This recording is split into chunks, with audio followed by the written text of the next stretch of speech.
Ini kongres pertama ya? Kongres pertama. Saya ingat ada sebuah partai politik juga sedang kongres pertama. Tadi saya lihat-lihat, apakah lambangnya Gapcraft berubah jadi kancil atau enggak? Ternyata enggak. Masih. Enggak. Saya pikir kan saking kreatifnya ini nanti yang sana berubah jadi, bukan saya ngomong, yang di sini ntar jadi kancil. Yang terhormat,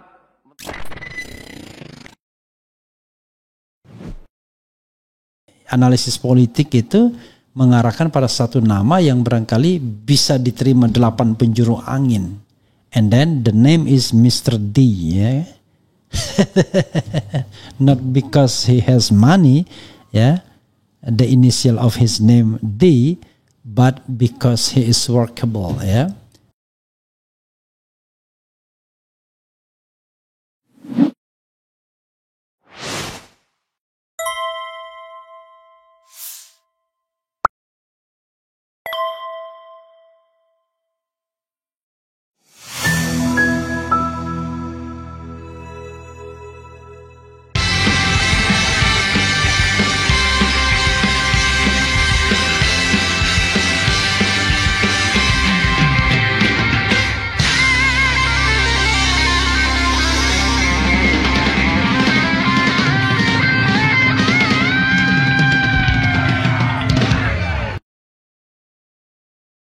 Menyebut 3 nama yang disebutkan oleh Mahfud. Tiba-tiba ada seorang teman yang mengatakan bicara tentang konstelasi politik. Siapa tokoh yang acceptable bisa diterima saat ini? Kanan kiri oke, walaupun tidak sempurna. Pasti nggak ada yang sempurna. Tapi paling tidak bisa diterima. Muncullah Mr. D sebagai alternatif.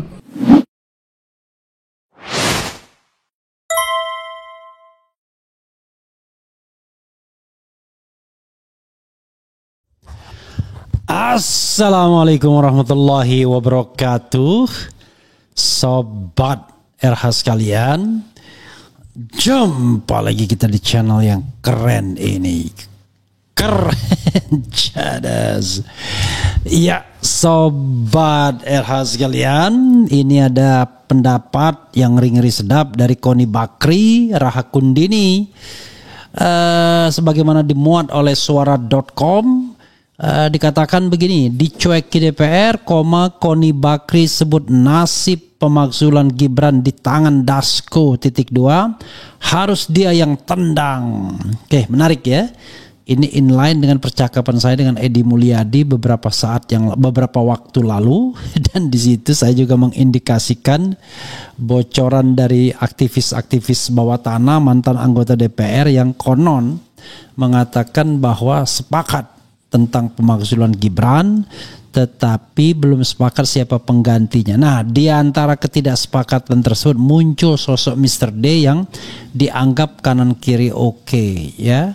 Artinya relatively acceptable. Ya, tentu kalau urusannya memakzulkan Gibran, barangkali yang tidak acceptable tentu Mulyono dan para termulnya kan. Oke, coba kita bacakan ya apa yang dikatakan oleh pengamat militer Koni Rahakundini. Suara.com, pengamat militer Koni Rahakundini Bakri menaruh harapan besar kepada Wakil Ketua DPR RI Sufmi Dasko Ahmad agar DPR segera mendorong anggota Dewan di Senayan segera membahas surat pemakzulan Wakil Presiden Gibran Raka Buming Raka yang dikirimkan oleh Forum Purnawirawan Prajurit TNI.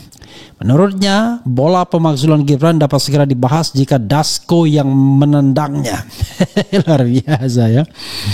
Dasko ini sebagai penendang pertama atau sebagai penyelesai akhir ya? Mungkin maksudnya ini free kick ya.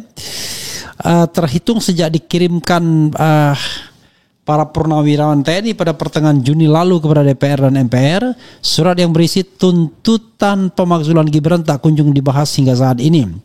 Saya berharap pada Dasko lah yang bisa mendorong pembahasannya di DPR. Harus dari sana Dasko, kata Koni dalam siniar di akun YouTube Budiman Tanurejo dikutip suara.com pada Kamis. Koni menyebut dorongan pembahasan itu tidak mungkin bisa dilakukan fraksi PDIP dan Nasdem di DPR. Dasko menurutnya lebih memiliki pengaruh untuk menggerakkan partai lainnya yang tergabung dalam koalisi pemerintahan Prabowo di DPR untuk membahas surat pemakzulan Gibran. Secara logik aja kan gak mungkin PDIP dan Nasdem. Mereka juga akan nunggu dulu nih. Ya sudah, mungkin pada Dasko yang harus menendang itu, kata Koni. Apalagi menurutnya Dasko memiliki kedekatan dengan Presiden Prabowo Subianto. Hal itu menurutnya bisa tergambar dari beberapa momen antara Prabowo dan Dasko. Misalnya saat Presiden akan melakukan kunjungan, Presiden katanya lebih banyak berbincang dengan Dasko dibanding Gibran yang juga ada di lokasi. Terus kan pergi lagi ke Arab Saudi, kemudian ke Perancis dan kelihatannya berbincang-bincang cukup lama di depan tangga pesawat. Bukan dengan Gibran, bukan dengan wakil presiden, tapi dengan seorang Dasko, kata Koni. Karena wakil presidennya bisa apa? Oke, saudara sekalian ya. Sekali lagi ya, Anda para pendukung Gibran jangan bangga Gibran menjadi wakil presiden bukan karena kapasitas pribadinya. Karena Prabowo tahu untuk memenangkan Pilpres dia harus menggunakan power Jokowi yang menguasai ya tadi state aparatus, kemudian state financial resources dan state facilities.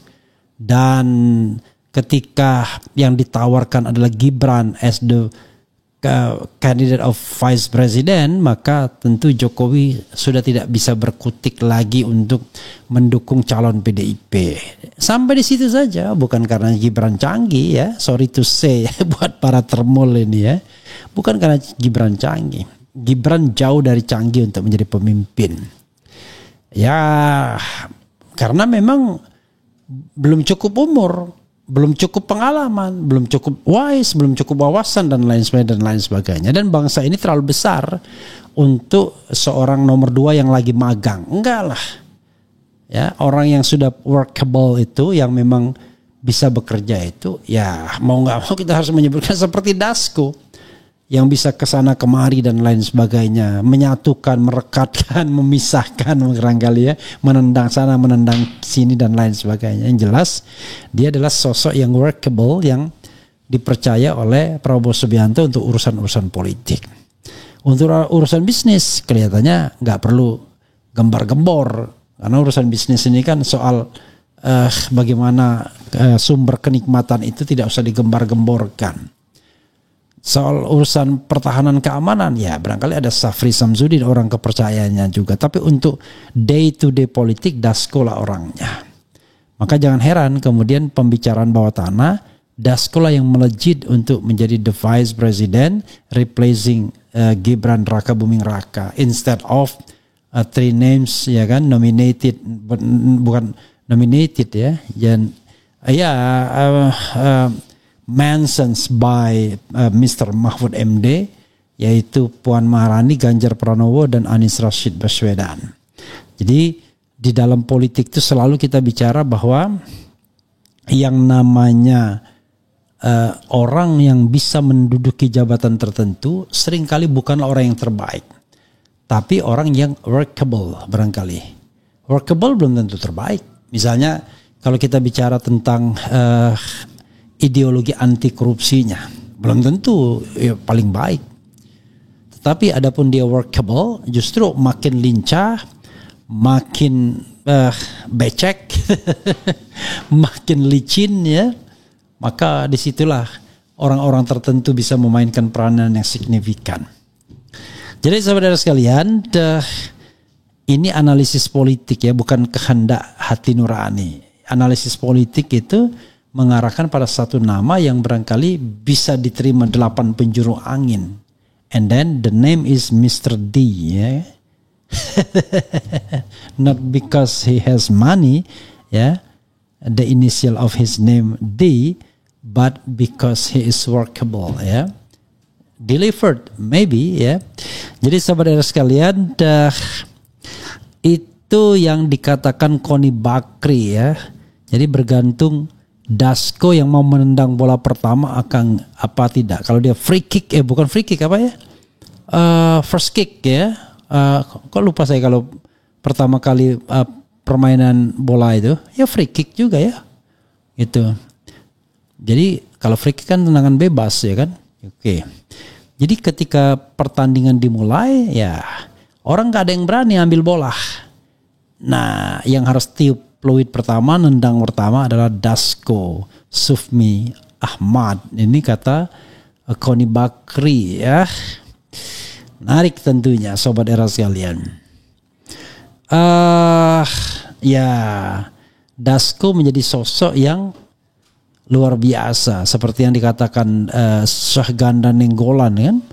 Bagaimana dia berperan luar biasa. Coba kita lihat kata-kata Syahganda Nenggolan mengenai bagaimana Dasko berperan soal macam-macam itu di macam-macam berperan dalam memberikan amnesti, abolisi, baru cerita mengenai baru saja bertemu Megawati dan lain sebagainya. Ini ya, coba lihat RH Channel ya. Ini menunjukkan bagaimana bekerjanya Dasko secara luar biasa. Begitu sobat RH sekalian. Oke.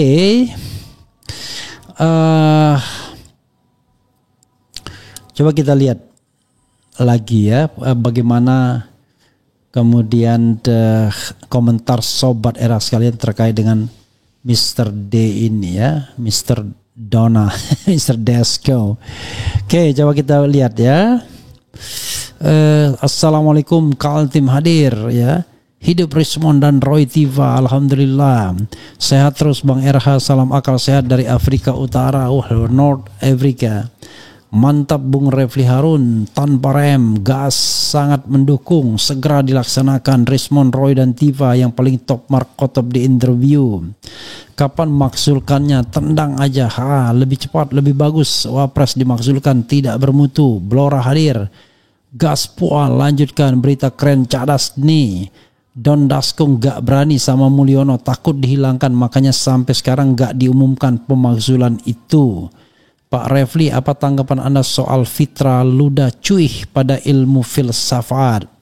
Janganlah ditendang. Mantap Bung Refli. Penggantinya Anies Baswedan pasti jos. Prabowo yes. Fufu Fafa kembali dagang martabak. Mulyono masuk prodeo. Orang cerdas yang berakal sehat serta benar dan jujur tak akan dipakai di negara kuno. Hidup Bang Refli. Jadi Anda ini ya membuat orang itu seperti barang dipakai. I'm an independent person ya kan. Saya terdiri dari kulit, daging, perasaan, otak dan lain sebagainya. Jadi saya bukan barang kok dipakai ya kan. Memang bangga dipakai orang ya kan. Bangga itu adalah kita menggunakan diri sendiri untuk kebaikan banyak orang. Itu yang bangga ya. Bukan kita dipakai oleh kekuasaan, oleh penguasa bangga ya. Apa bangganya dipakai oleh kekuasaan ya, tidak menjadi orang yang independen.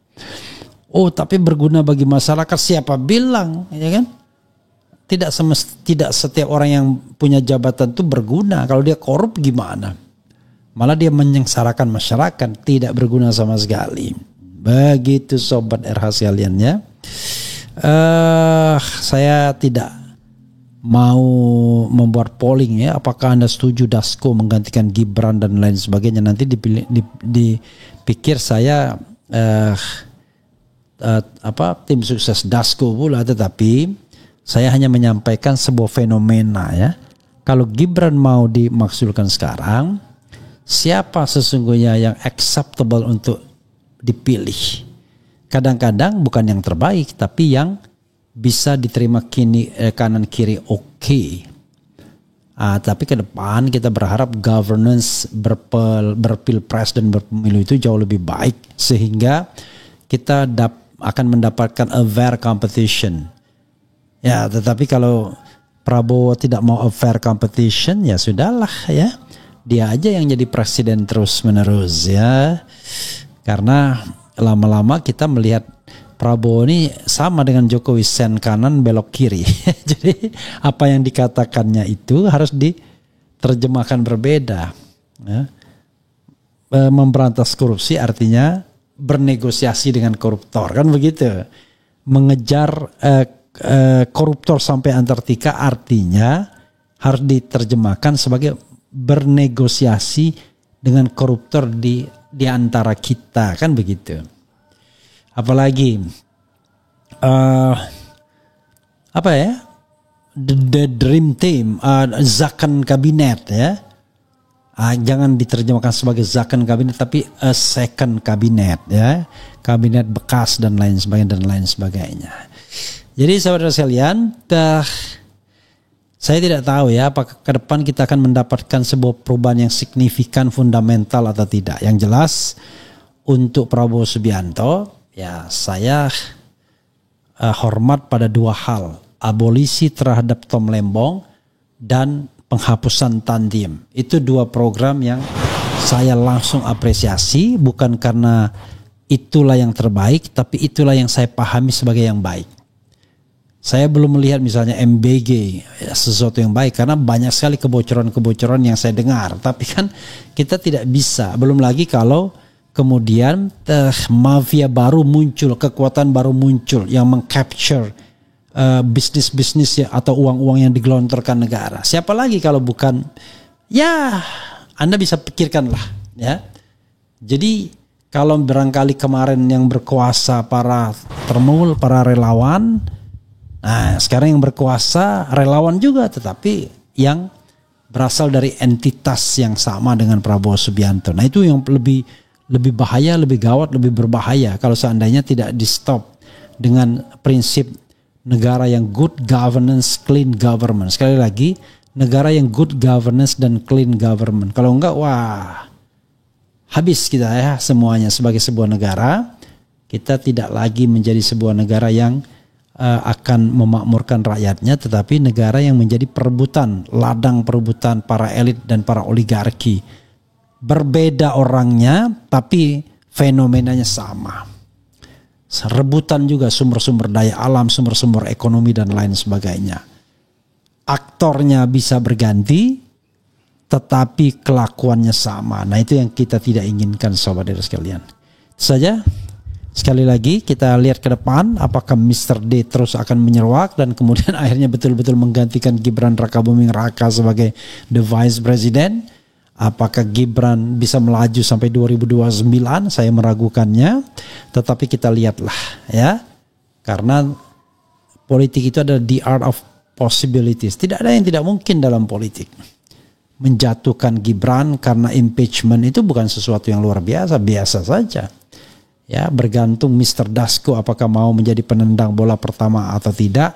Kalau kita kembali kepada Koni Rahakundini Bakri. Begitu sobat RH sekalian.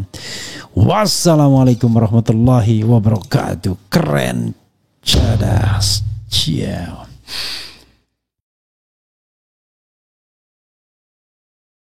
Ini memang Dasko adalah motor daripada pemberian amnesti dan abolisi sejak awal. Saya tahu, saya lihat Instagramnya, saya pelajari. Kadang-kadang ketika saya ketemu, saya tanyakan, ya dia pernah memberikan sama saya foto dia berdua dengan Ibu Megawati masih 6 bulan lalu kalau nggak salah dia udah kasih lihat saya, ini loh Bang nih aku baru ketemu Mega nih berdua aja gini-gini. Dia pernah ngomong gitu. Jadi ada memang misi dari Presiden Prabowo ini untuk merangkul secara serius Ibu Megawati ini sebagai kekuatan marhen sosialis Indonesia, ya kan, nasionalis. Nah satu sisi kelompok Islam juga, karena Indonesia ini sepanjang sejarah cuma dua itu aja, Islam sama nasionalis, gitu loh. Jadi nggak bisa kalau itu ditinggalkan, maka Prabowo nanti akan mengalami kesulitan bargain.